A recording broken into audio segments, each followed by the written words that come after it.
Well, ladies and gentlemen, I want to welcome you back to another great opportunity that we get to spend together. Now, we get to have some fun, and right here, you have just entered into the Holla Black Podcast Studio. I'm your favorite host and MC, Ronnel Blackmon, and we here believe that we are all brave leaders that are accountable to communicating knowledge, one conversation at a time. We hope to continue to build community through these conversations and have very intentional conversations that will allow for us to be better today than we were yesterday.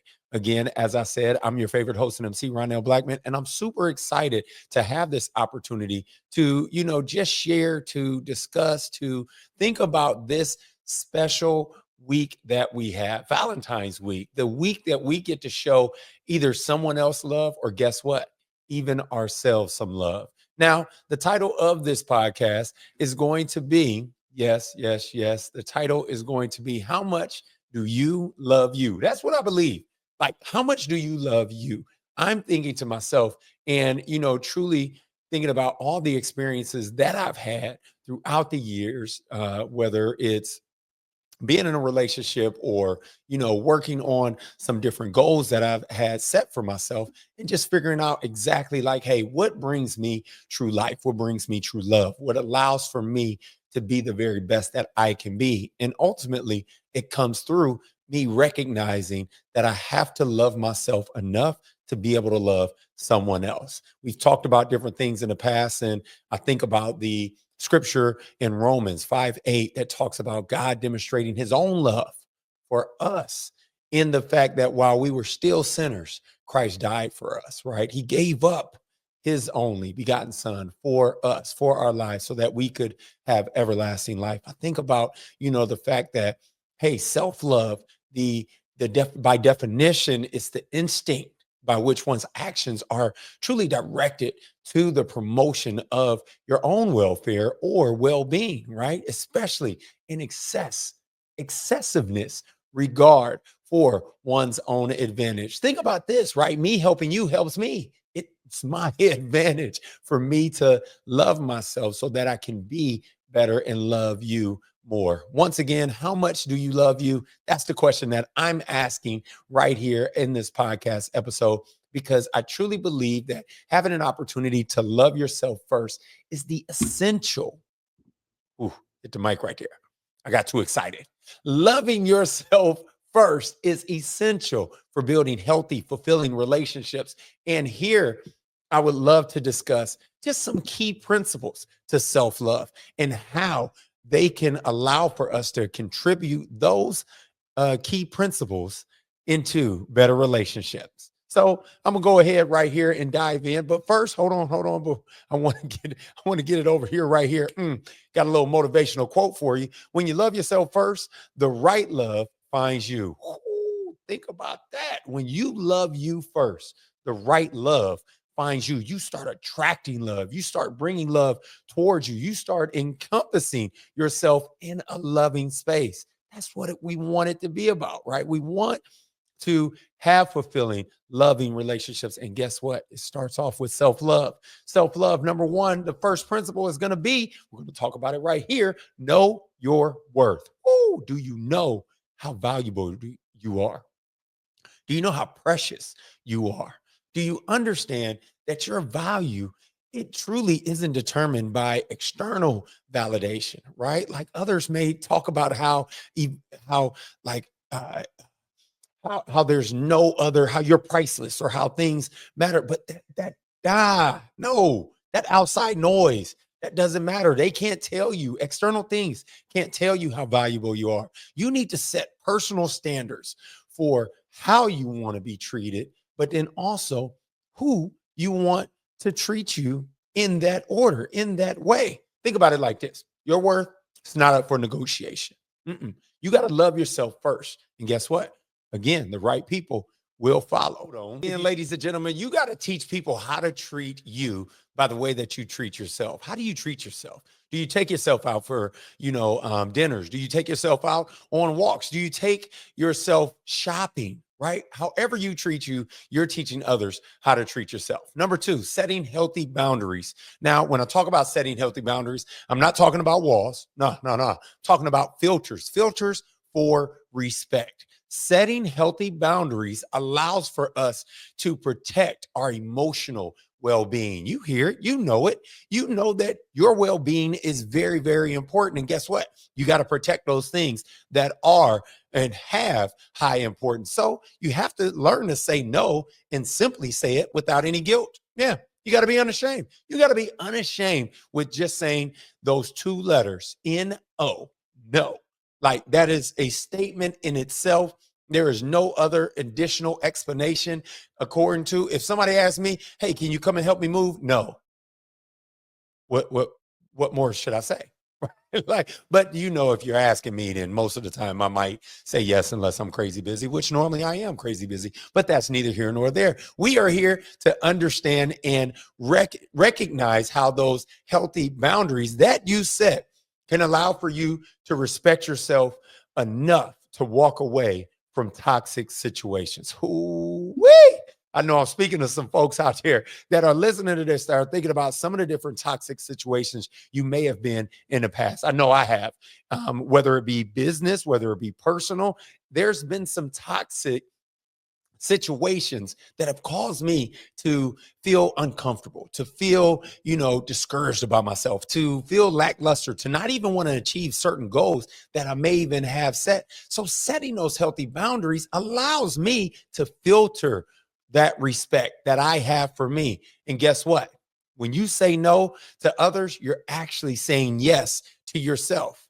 You want to hear yourself say yes to you. You want to speak to you. I know as a child, I always wanted to, be affirmed. And, even actually in some of my relationships with my wife and some of the discussions and conversations, right? I want to hear her say yes. But honestly, if I'm going to be 100 with you, like I have to be okay with others saying no and me saying yes to me, right? Like I have to be comfortable even when I say no to things that I am recognizing that I'm saying yes to me. I'm saying yes to my rest. I'm saying yes to my health. I'm saying yes to my fitness, my wealth, my future generations that I'm also affecting through, again, setting healthy boundaries. And that's something that each and every single one of us not only can do, but we need to do. We have to do. Stay away from all of those toxic situations that you might come up against. And then number three, yeah, I'm going down the whole list. Prioritize self-care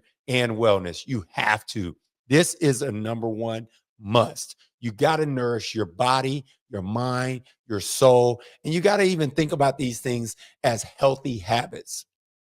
When I'm talking about creating a habit, I'm talking, as you know, to do the same things or do similar things each and every single day, creating that purpose, creating that format, that formula, that blueprint, not only of who you are, but also who you want to be. So you want to nurture your body. You want to nourish your mind. You want to nourish your soul. Again, engaging in activities that continuously bring you joy and fulfillment. I mean, I think about it like this, right?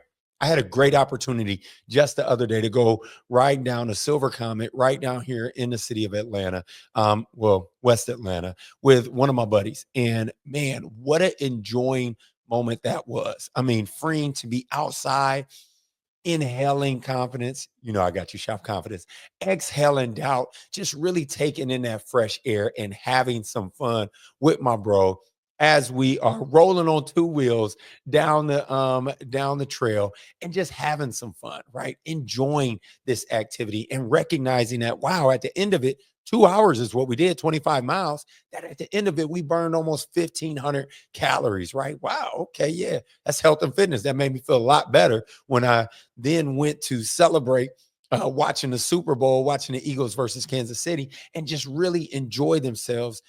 Or should I say, I enjoyed myself during that time. And I didn't feel guilty about any decisions, any food choices, or anything, because guess what? I got to work in early. So again, engaging in activities that ultimately bring you joy and fulfillment. You got to prioritize self-care and wellness. I mean, you got to think of it almost like self-care. It isn't selfish. You got to think of it like it's survival of the fittest. So guess what? Self-care. Because yes, as I just said, isn't it? I want to say it ain't finished. I'm gonna use the word ain't. I know that's not correct English. And, I'm choosing to just really enjoy this podcast episode because the self-love conversation is one that I'm truly passionate and I love myself. That's why if you're looking on YouTube, you see me in my pink polo because yes, I am enjoying myself. So you can't pour from an empty cup. I've heard that many times, and I'm pretty sure those of you that are 30 and older, okay, maybe 20 and older, have heard that statement as well. You can't pour from an empty cup. So make sure that you fill yours first, right? You can't pour from an empty cup. So make sure you fill yours first. That's what we're talking about right here when we talk about prioritizing self care and wellness. When we talk about nourishing your body, your mind, your soul, healthy habits, engaging in them daily, each and every single opportunity that you can, you come first.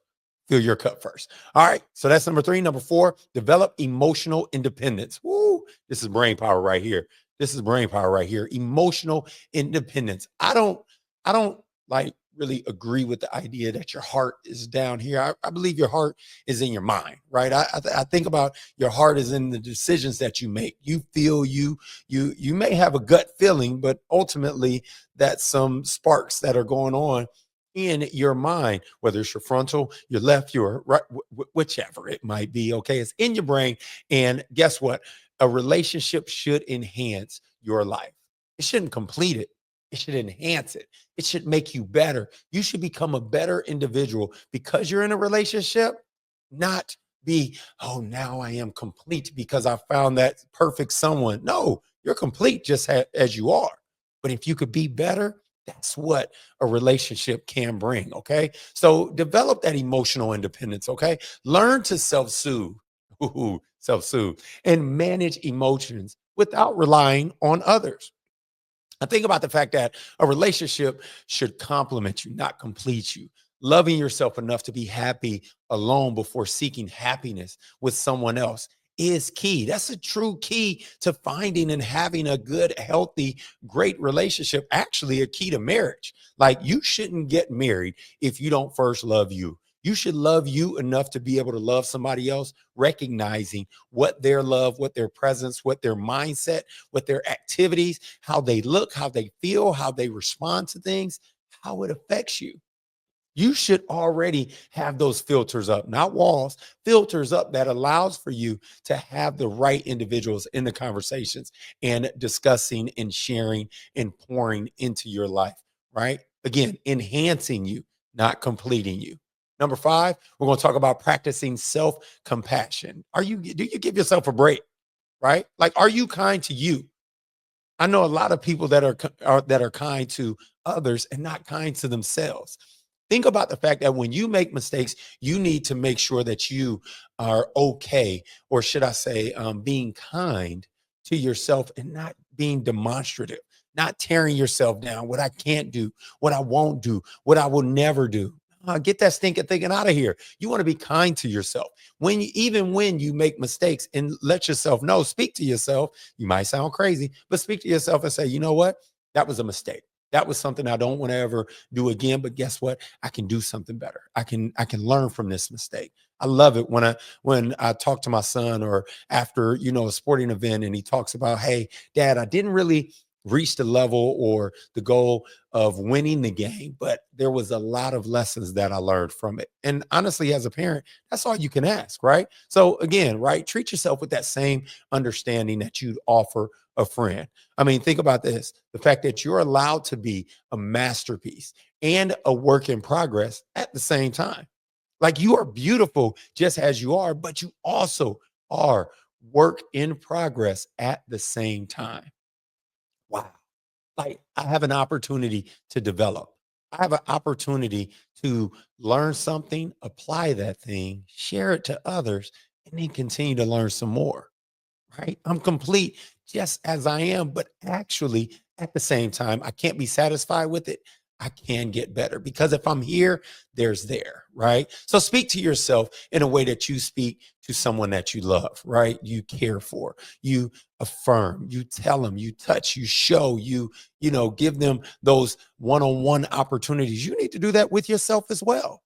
right? It may just be you watching a show. It may be you taking yourself out to the movies. It may be you going to breakfast, lunch, or dinner.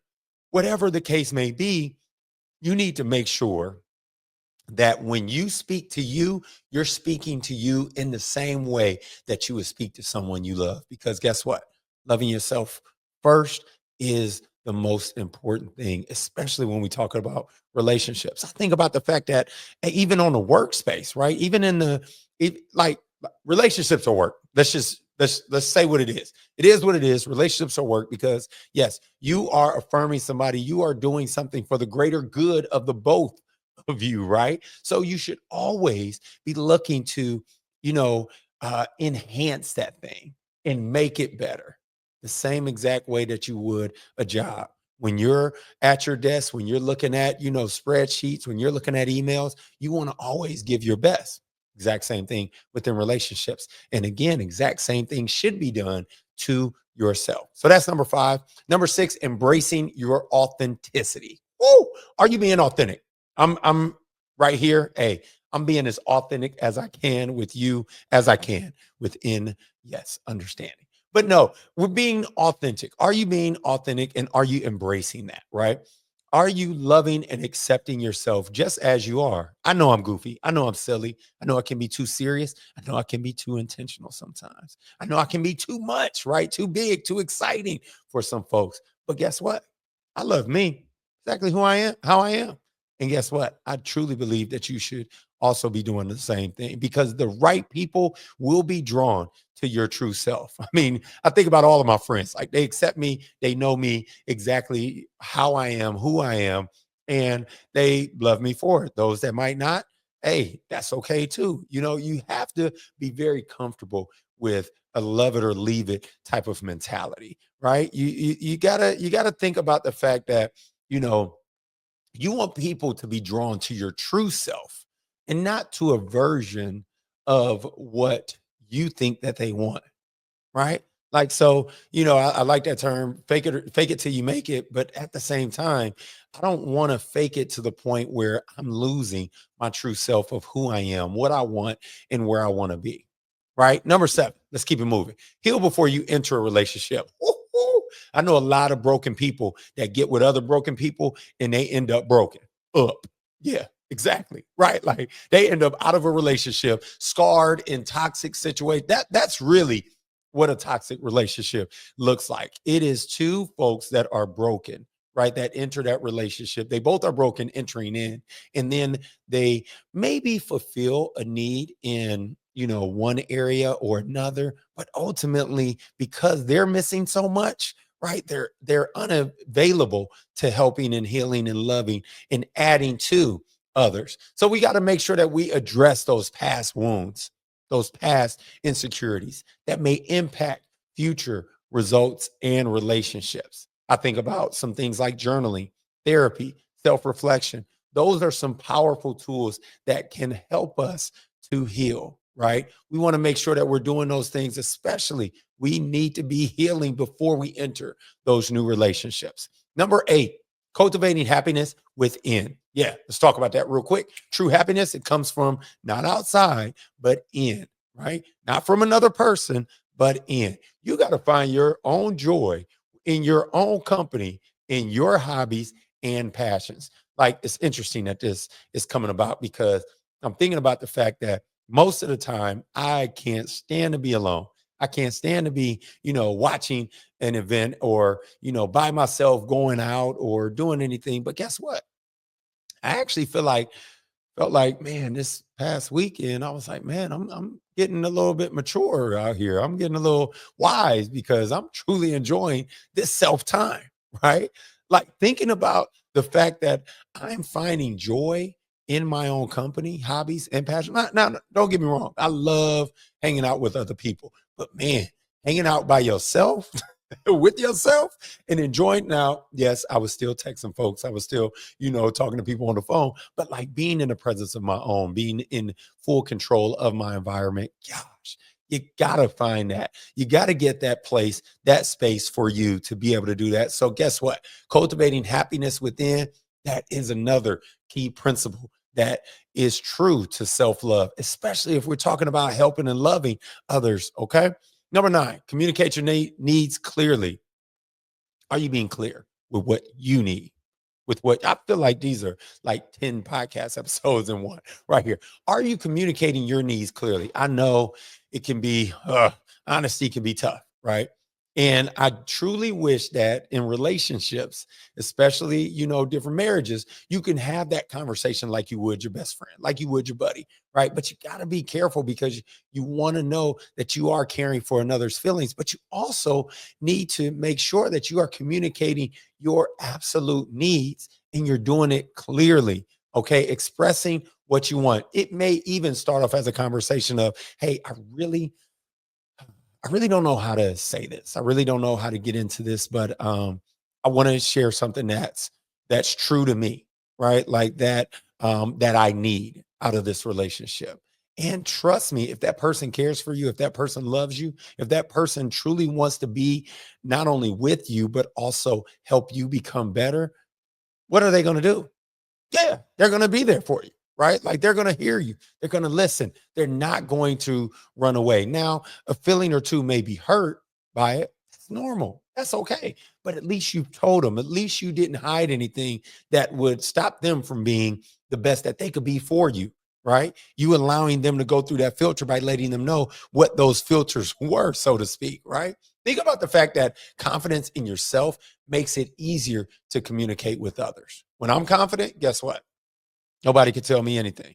I mean, you could tell me something, but at the same time, it's like, hey, I know exactly what I know. And I know that you can add value in this space or you can't, right? And building confidence and having confidence in me and who I am and what I want, it makes it so much easier for me to communicate with others because there's no guesswork.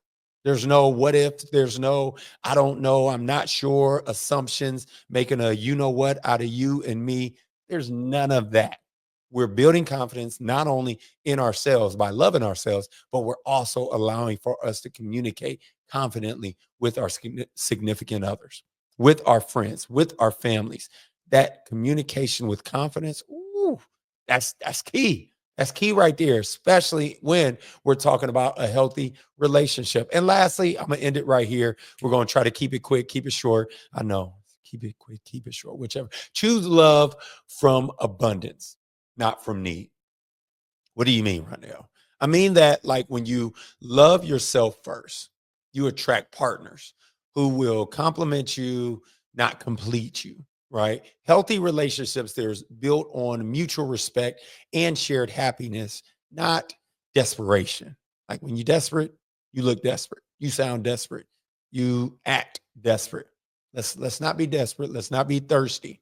Like think about the fact that, in everyday relationships, we have an opportunity to become better, to achieve more. And with working together, being true to who we are, we're allowing ourselves to be loved and also to show love to others. Well, ladies and gentlemen, that's a wrap for this podcast episode. I hope you all enjoyed. If you have any comments, any concerns, any thoughts, please feel free to go ahead and share, like, subscribe, comment, and oh, yes, subscribe. YouTube channel. Hit that subscribe button so you never miss an episode. Again, if you like it, please share and please let me know how we here at the Hollow Black Podcast can be more of a blessing to you and your lives. Once again, it's your boy, favorite host and MC, Ronnel Blackmon. Hollow Black.